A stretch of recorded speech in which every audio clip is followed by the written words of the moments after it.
教父皮亚佐拉的自由 Tango， 华丽颓唐的乐音流泻，大提琴家陈建安诠释自成一格。可是我一直觉得，与其用那种悲壮的心痛，其实是带一种希望，所以我的悲歌里面还带了一种欢喜的成分存在。所以咖啡是我当拉那个曲的时候，我又会想到说喝咖啡的那种过程。拿食物来比喻，古典乐章的距离感瞬间消逝，音乐是自然而生，无需矫饰。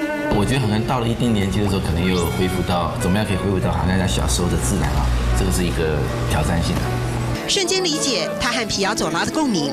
Tango 之父要抛却出身底层自卑的窠臼，而7岁就在蒋中正前总统面前演出，被称为天才儿童的陈建安，急于摆脱光环。你会觉得有些事情过了就过了。对，昨天的事情呢，我就当作是一个过程而已。简单讲就是这样子。所以还能享受教学相长的刺激，有源源不绝的动力。所以我从他们的声音中，虽然是好像是我在教他们，可是我一样能够吸收到一些我某些丧失的一些记忆。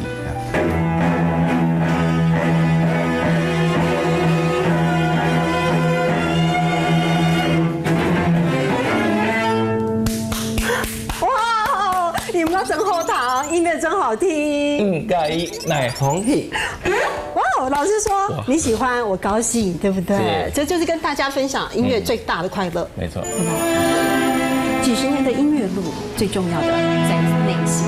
陈老师一直告诉大家，还珠于单纯，而且要乐在生活，这是他希望传递给学生的，这条路才会走得可长可久。音乐真好听，唔介意捱風氣。